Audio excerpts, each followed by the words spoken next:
Abra sua Bíblia, irmão, no Evangelho segundo escreveu Mateus, capítulo 5. Nesta noite eu farei a leitura dos versos de número 33 a 37. Mateus, capítulo de número 5, versos de número 33 a 37. Abra sua Bíblia, deixe-a aberta. Nós vamos orar ao Senhor pedindo que Ele nos abençoe desde a leitura da sua palavra até a meditação na mesma. Mateus, capítulo de número 5, verso 33. Leremos até o 37. Vamos orar. Senhor, esta é a parte do culto em que nos quedamos diante do Senhor para ouvir a Tua voz. Como Maria, queremos escolher a melhor parte. Não que isso estivesse nela, mas porque o Senhor a moveu a isto. De tal sorte que o Senhor nos trouxe aqui para ouvir a Tua voz. E queremos ouvir esta palavra, recebê-la com fé, com alegria, com esperança, e ver a mesma operando eficazmente na vida de cada um de nós. E isto pela poderosa ação do Teu Santo Espírito. Ajuda-nos, ó Deus, ajuda-nos, visto que somente o Senhor pode desvendar os nossos olhos, a fim de que contemplemos as maravilhas da Tua lei.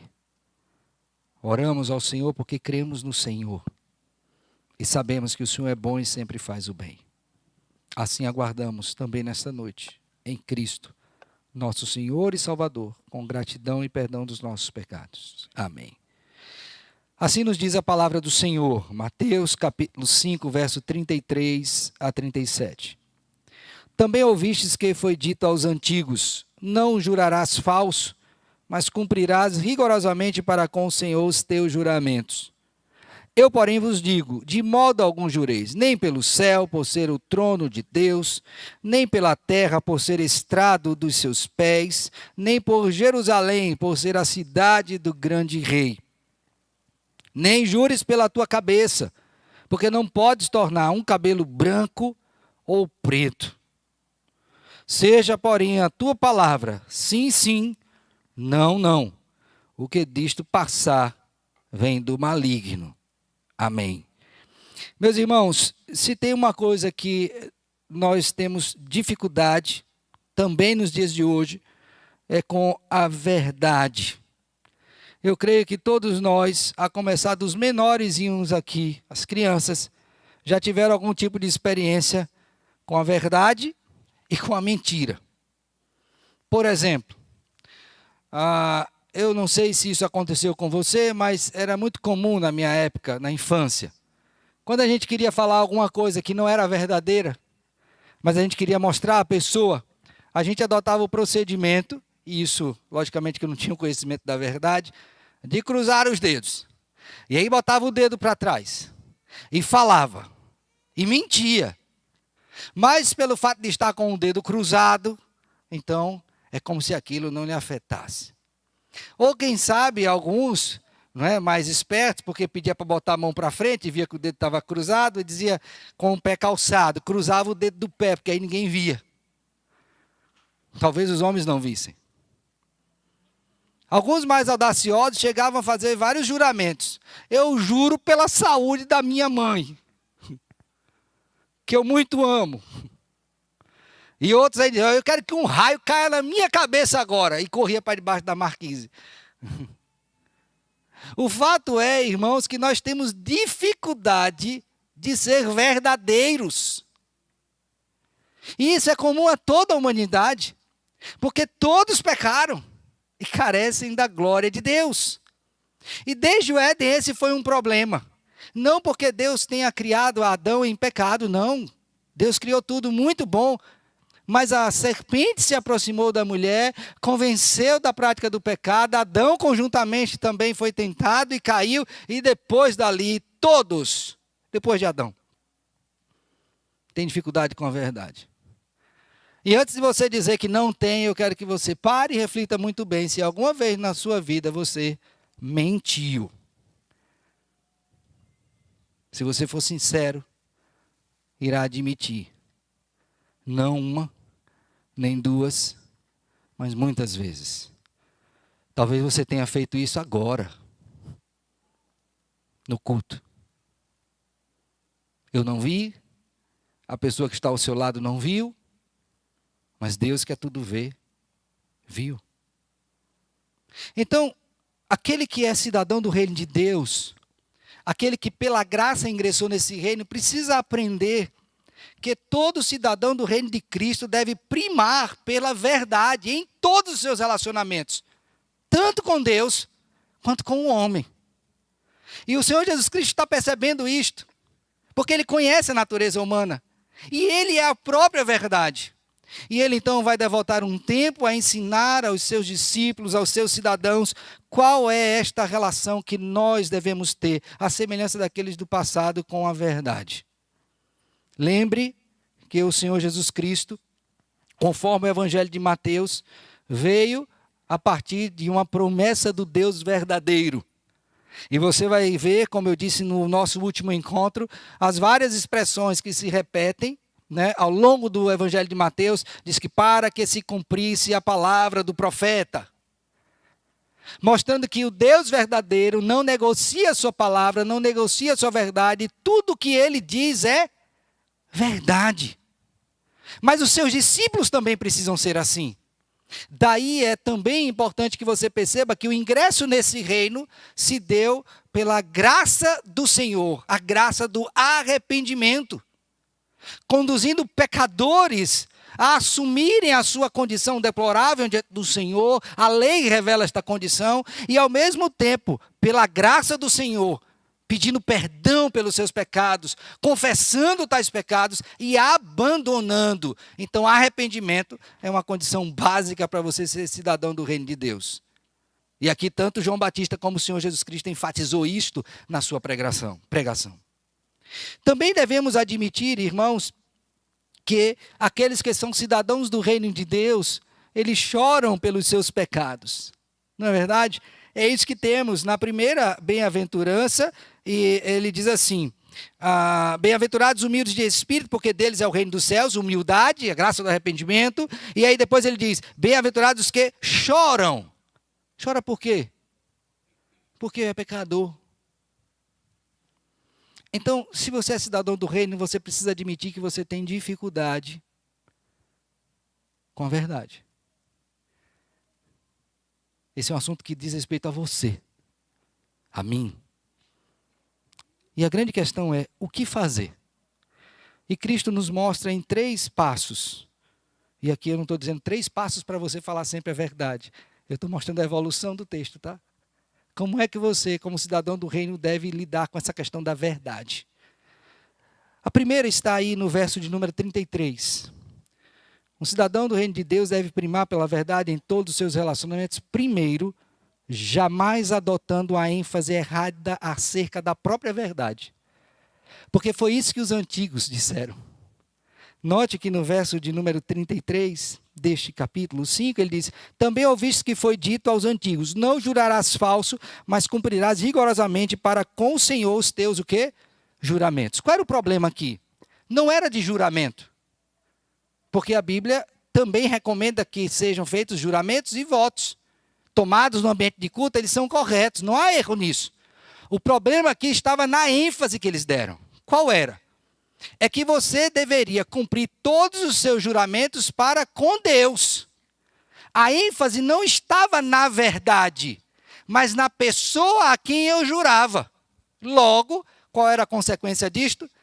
Se eu jurasse para com Deus, eu seria rigoroso para cumprir. Mas se eu jurasse para a mulher, eu não tinha essa obrigação tão grande. Se eu jurasse para o filho, eu também não teria essa obrigação tão grande. Se eu jurasse para com o vizinho, também não teria essa obrigação tão grande. Foi então que os antigos fizeram. Eles mudaram a ênfase. A ênfase de Cristo era a verdade independente de quem você esteja se relacionando. A ênfase dos antigos foi qual? A verdade, mas depende de quem. Se for para com Deus, ok. Mas se não for, aí a gente pode ir amainando. Não precisa tanto. E aqui, irmãos, está o grande problema deles.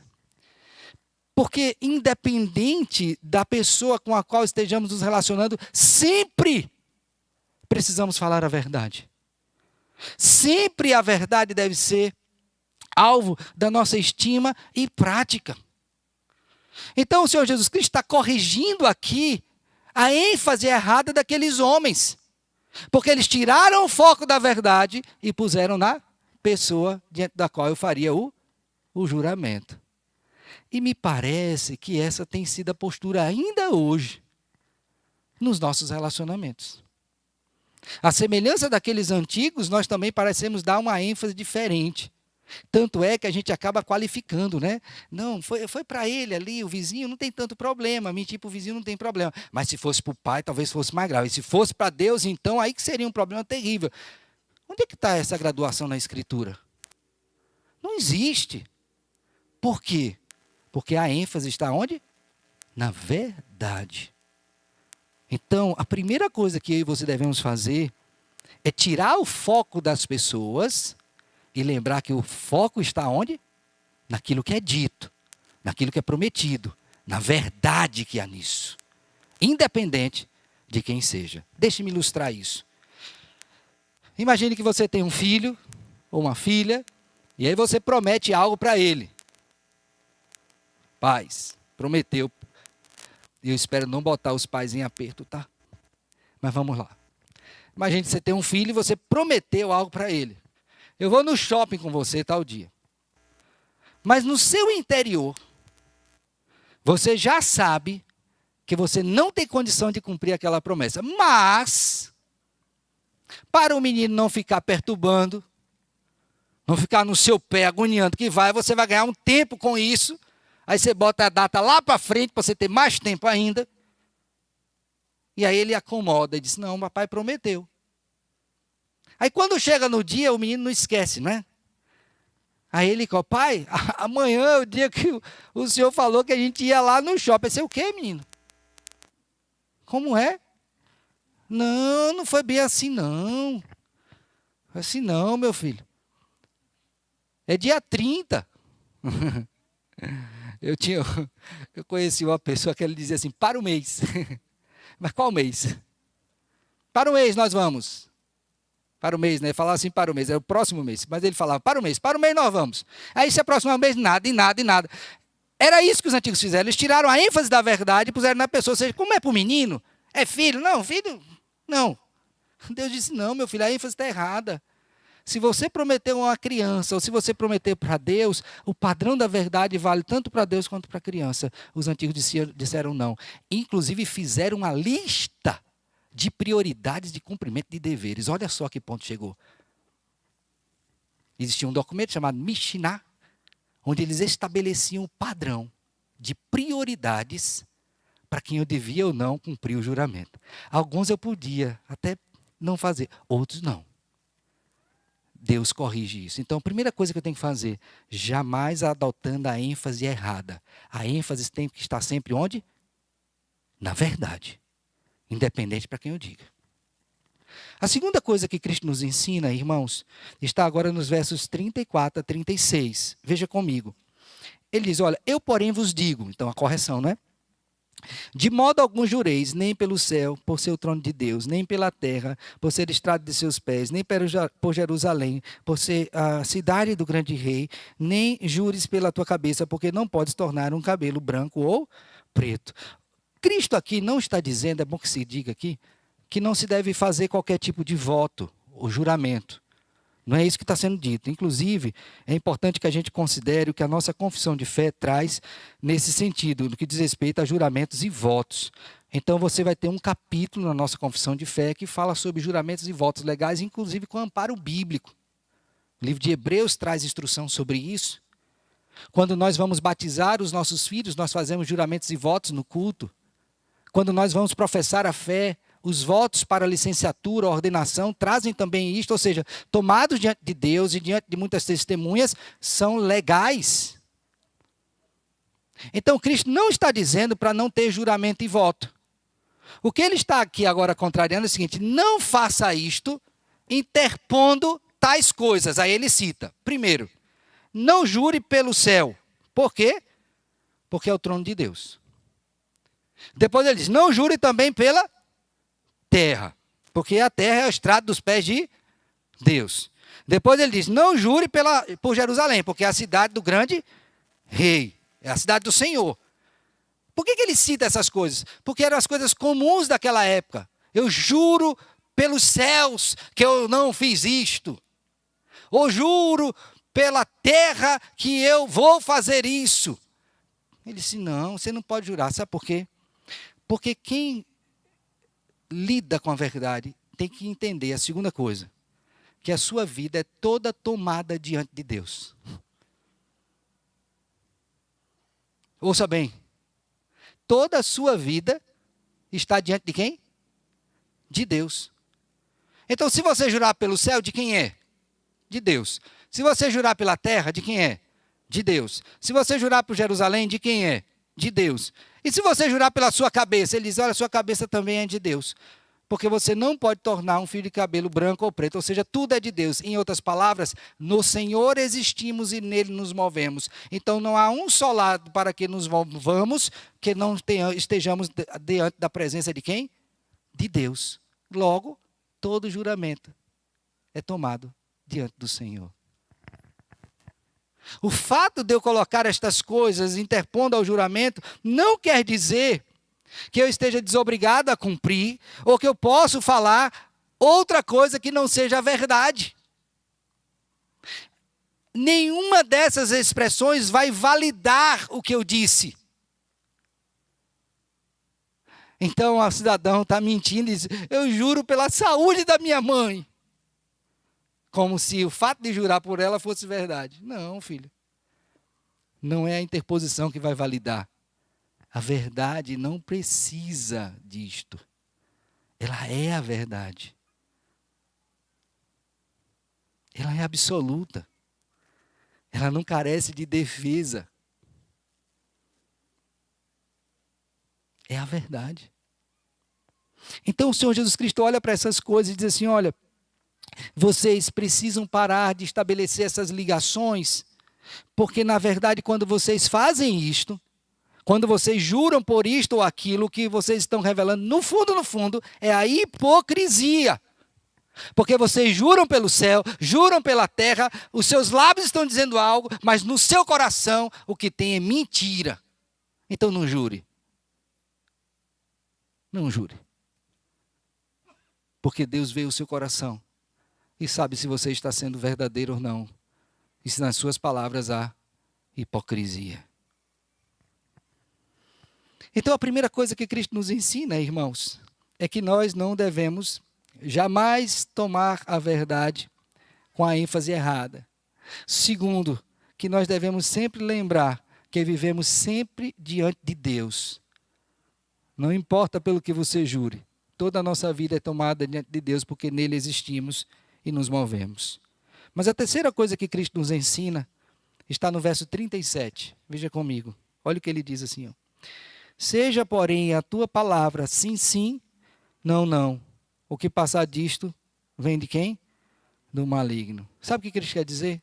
Algo muito simples. Tudo que você for falar tem que ser o quê? Verdadeiro. Você gosta dessa comida? Gosta ou não gosta? Aí um menino esperto disse a um professor meu, não a ponto de comer. A gente não é hábil com as palavras? A gente não quer ferir, não é? Não quer machucar, até parece. Então a gente faz algo para parecer melhor. Cristo está dizendo, meu filho, que o que habita no seu coração seja aquilo que sai dos seus lábios, a expressão da verdade dentro do Senhor. Então, quando ele diz sim, sim, não, não, não é uma atitude de confissão positiva, tá? Sim, sim, não, não, sim, sim, não. Ele está dizendo o seguinte, eu só quero a verdade. Só a verdade. Só isso. E é importante que você note isso, irmãos, porque com isso Cristo evita a hipocrisia, evita a desonestidade. Isso contribui para a sacralidade da verdade, portanto, a santidade da própria verdade. Isso contribui para uma vida equilibrada entre aquilo que você pensa, crê, sente aquilo que você diz, de maneira que você não fique confuso e sofra porque mente. Porque quando um crente mente, ele sofre, porque isso não é mais próprio da sua natureza, que foi regenerada pelo Senhor.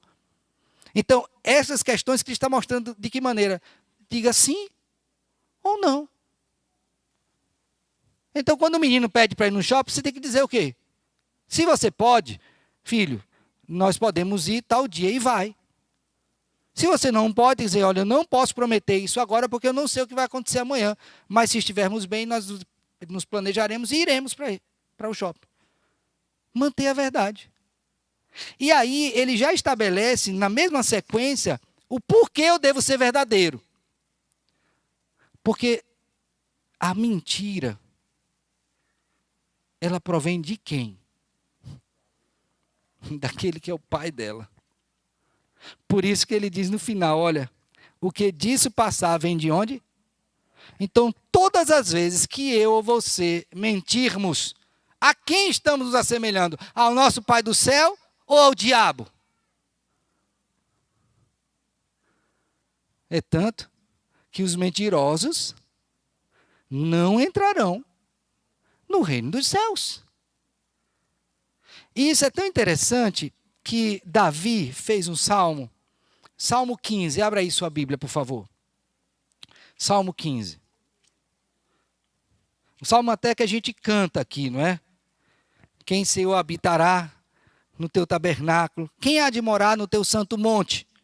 Agora veja bem, ó. O que vive com integridade, verso 2, e pratica a... Agora leiam juntos a sequência do verso, que diz mais? E que de coração... Peraí, de coração... Mas não é só com a boca? É porque para habitar no reino dos céus, a verdade não é só dos lábios. Ela é primeiramente do coração. Então, se você é cidadão do reino dos céus, qual será uma das suas marcas? A verdade. A verdade, meu filho. E é horrível ser um mentiroso. É um pecado. E é horrível conviver com pessoas mentirosas. Não dá estabilidade em qualquer relacionamento, porque você não sabe o que a pessoa está fazendo, você não sabe o que ela está pensando, você não sabe o que ela está sentindo, porque há sempre uma cortina de fumaça.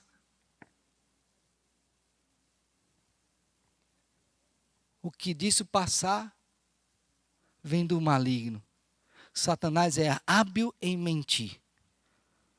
O povo de Deus deve ser hábil, à semelhança do seu rei, em falar a verdade.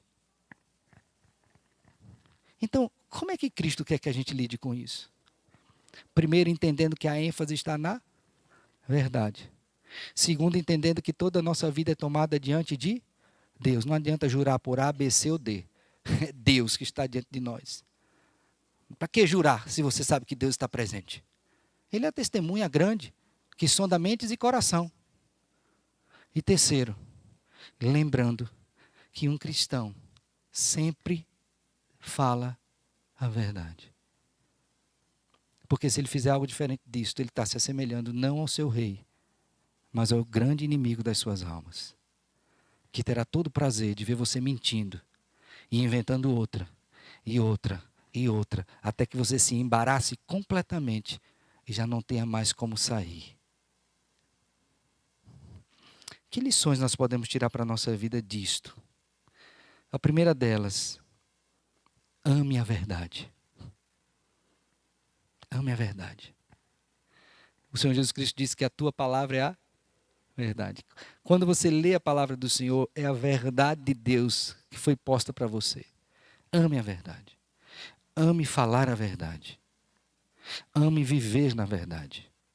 Isso é tão sério que João, por favor, abra sua Bíblia na segunda epístola de João.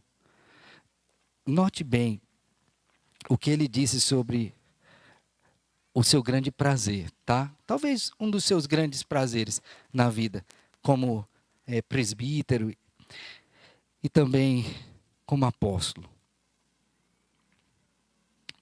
Segunda epístola de João, verso 1. Olhe bem. o presbítero, a senhora eleita e aos seus filhos, a quem eu amo na verdade, em Cristo, né? E não somente eu, mas também todos os que conhecem a verdade. Por causa da que permanece em nós e conosco estará para sempre. Graça, misericórdia e a paz da parte de Deus Pai, de Jesus Cristo, o Filho de Deus, serão conosco em e... Agora note, ó. Fiquei. Olha a alegria pastoral, tá?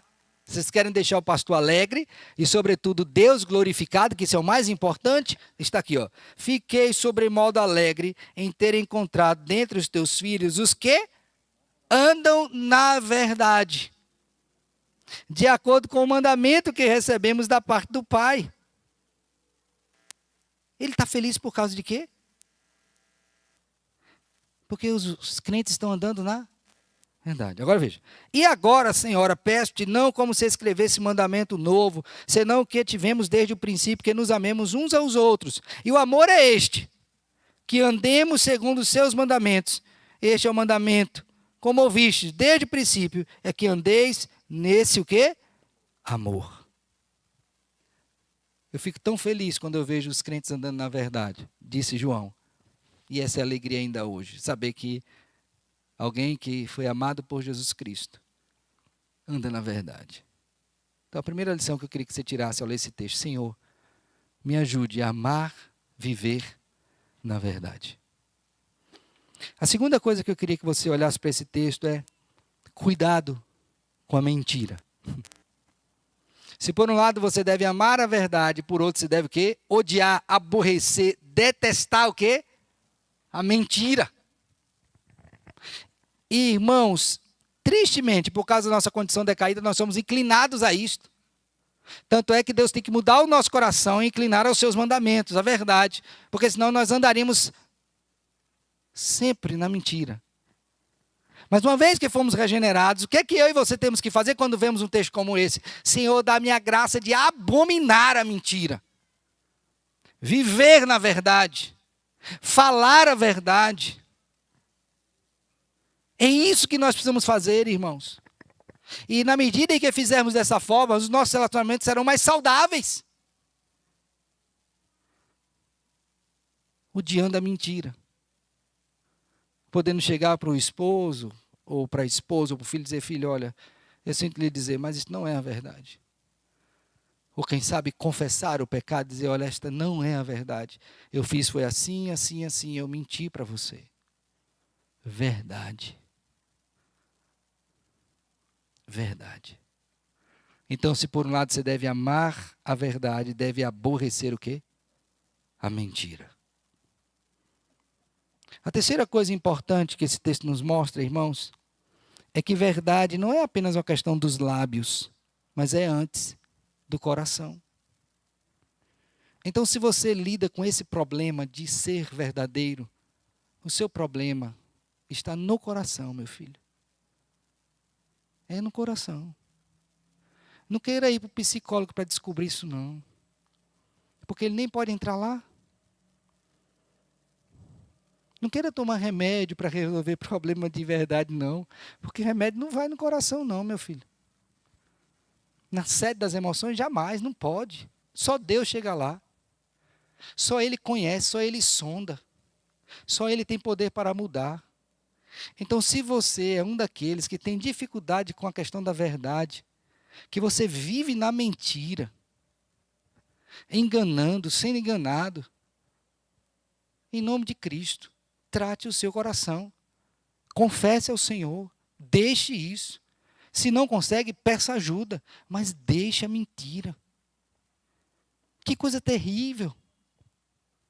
É um pecado que vai corromper a sua vida, que vai destruir os seus relacionamentos, pode acabar com o seu casamento, com a relação de pai e filho, com a relação na igreja. Já pensou se vocês tivessem um pastor mentiroso? Vocês estariam sentados aí ouvindo. É lógico, vocês estão aí por causa de Deus, não é por causa de mim. Mas imagine, não quebra a relação? Não confio nele. E o problema está onde? Aqui. Então, sinceramente, honestamente, diga: Senhor, eu tenho dificuldade em falar a verdade. Me ajude. E, por favor, não faça como o mundo faz, de querer mascarar esse problema.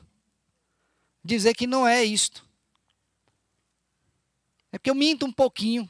Não, não tem mentira pouquinho, muito. É porque tem a mentira branca, não tem branca nem preta. É o coração, meu filho.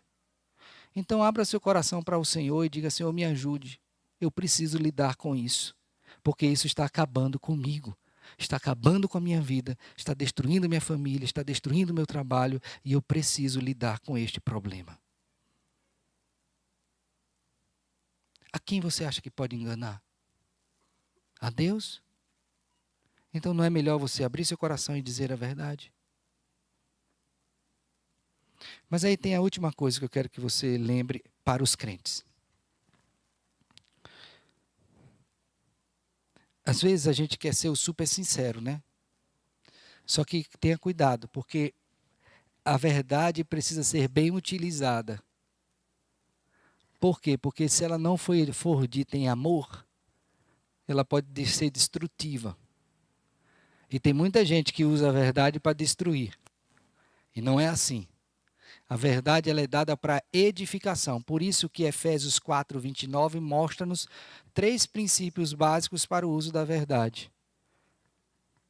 Se ela for boa para edificação, se ela for necessária e se ela comunicar graça. Então, às vezes eu quero dizer uma verdade, mas eu não considero esses princípios. Não faça isso, crente. Faça em amor. E isso implica em para edificação, se ela transmitir graça e se ela o quê? For algo que seja necessário. Se não for, não é para ser dito. Um dos exemplos que eu olho para isto é quando o Senhor Jesus Cristo disse aos seus discípulos: olha, eu tenho muitas coisas a dizer, todas verdadeiras, mas vocês não suportam agora. Que padrão, não é excelente? Tenho muitas coisas para dizer, logicamente verdade, mas vocês não suportam agora. Passou pelo crivo. Mas Ele é Senhor. Sabe fazer isso. E como mestre, nos ensina a mim e a vocês. Então, sejam verdadeiros, mas não se esqueçam do padrão de uso da verdade. Finalizando. Como cidadãos do reino, nós queremos que outras pessoas também entrem no reino, não é? E sabe qual é a grande verdade para que você possa entrar no reino? É você reconhecer que é um mentiroso, que é um pecador e que carece da glória de Deus, da sua graça para ser salvo. Então, se você está aqui hoje e ainda não tem a Jesus como seu Senhor e Salvador, olha, seja verdadeiro, pela graça de Deus, e admita: eu sou pecador carente da graça do Senhor. Se arrependa do que você fez, do que você falou, das suas omissões. E diga: Senhor, me ajude. Porque pela verdade de Cristo, que é a verdade, somente por ela, você terá acesso ao seu reino. Então, há esperança para o mentiroso. Qual é a esperança? Cristo. Arrependa-se, volte-se para Ele e creia naquele que é a verdade e o amor. Que Deus te abençoe e que sejamos todos cidadãos do reino de Cristo, que primam pela verdade em todos os seus relacionamentos. Que Ele nos abençoe. Amém. Vamos ficar de pé e vamos orar.